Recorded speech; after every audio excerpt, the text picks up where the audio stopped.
สบายดีกันตอนเที่ยงเด้อพี่น้องมาเด้อมาเข้าครัวนำกันมื้อนี้ก็เส้นเก่าเส้นเคยเนาะเฮ็ดกับข้าวให้ลูกชายเมนูนี้ก็เป็นเมนูโปรดลูกชายพี่น้องนั่นก็คือทอดน่องไก่อันมื้อนี้ก็ขอมาขอทอดน่องไก่ให้ได้บ่ว่าซั่นมื้อนี้ก็เลยแบบว่ามีทอดน่องไก่แต่ว่าแม่บ่ได้นึ่งข้าวเหนียวเด้อลูกชายก็เลยถามว่าเป็นหยังบ่ได้นึ่งข้าวเหนียวแม่บ่ได้มาบ่ได้แช่ใส่น้ำไว้บ่เป็นหยังอันซั่นแม่ก็ทอดแล้วก็กินตอนสวยแล้วก็จงไว้กินตอนเมื่อคืนแดแล้วมื้อแลงก็นึ่งข้าวเหนียวว่าซ่านพี่น้องลูกชายค่อยน่ะมักกินแท้มักกินว่าทอดไก่ทอดน่องไก่โดยเฉพาะขึ้นชื่อว่าไก่ว่าซั่นซะพี่น้องมักขนาดใดแล้วก็มักนี่ก็บ่ได้มักใส่หยังหลายเนาะก็ใส่สูตรเก่าหั่นล่ะพี่น้องอันนี้เวลาลูกชายแบบว่าส่วนหลายทอดให้ลูกชายกินนะพี่น้อง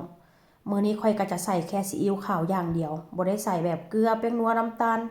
บ่ได้ใส่หยังเด้อใส่แค่ซีอิ๊วขาวว่าซั่นซะ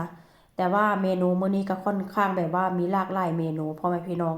แล้วก็เป็นอาจจะเป็นมื้อสุดท้ายที่แบบว่าค่อยเฮ็ดกับข้าวให้ลูกชายเพราะว่าอาทิตย์หน้านี่นะอาทิตย์หน้านี่เนาะย่ากลับมาจากโรงพยาบาลแล้วแต่ว่าเพิ่นก็ยังแบบว่าบ่ได้แข็งแรงคักว่าซั่นซะเนาะแล้วก็ค่อยก็สิให้ลูกชายกินข้าวอยู่โรงเรียนพี่น้อง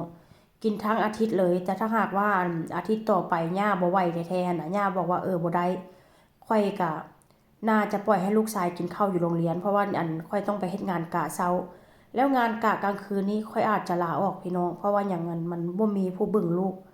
เพราะว่าย่าเป็นแบบนี้แล้วก็มันก็เป็นไปบ่ได้เนาะเพราะว่าอัน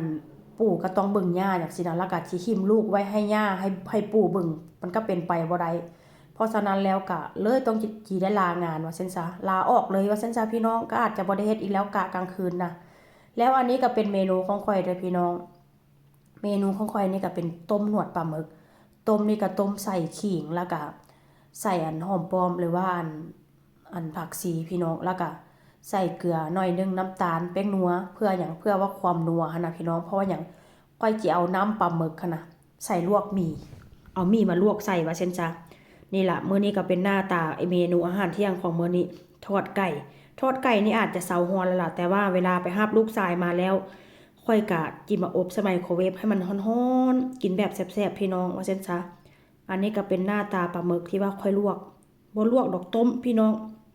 เพราะว่าค่อยส่วนหลายค่อยบ่มักกินของดิบพี่น้องสังเกตได้เวลาค่อยลงคลิปไปส่วนหลายเนาะมันจะบ่ค่อยมีแบบว่าของดิบว่าซั่นซะแล้วอันนี้ก็เป็นเส้นหมี่นี่ก็ลวกใส่น้ำปลาหมึกหั่นแหละเนาะแต่ว่าปลาหมึกค่อยก็ล้างดีเรียบร้อยแล้วก็เอาเกี๊ยวกระเทียมพี่น้องเอาเกี๊ยวกระเทียมนำมาโรยใส่เพื่อว่าบ่ให้มันติดกันแต่ว่าเส้นมันก็ค่อนข้างขาดแต่ว่าก็บ่เป็นหยังเนาะแซ่บคือเก่าแล้วอันนี้ก็เป็นแจ่วเด้อแจ่วนี่ก็เอาน้ำต้มปลาหมึกหั่นแหละเฮ็ดนั่นแล้วก็ใส่น้ำปลาใส่ปลาแดกหน่อยนึงแล้วก็บีบบักนาวใส่เกลือแป้งนัวน้ำตาลแล้วก็ใส่ข้าวคั่วพี่น้องข้าวคั่วอาจจะบ่เห็นเด้อแต่ว่าก็มันก็อยู่ในนั้นแหละว่าซั่นซะแล้วก็กินกับผักพี่น้องช่วงนี้ก็ค่อนข้างจะขาดผักบ่ได้ในช่วงนี้ก็ได้กินแล้วมันก็ดีต่อสุขภาพพี่น้องขับถ่ายก็สะดวกว่าซั่นซะนี่แหละหน้าตาเมนูอาหารเที่ยงของมื้อนี้มาเด้อผู้ใดสิกินนำกันนะแซ่บๆ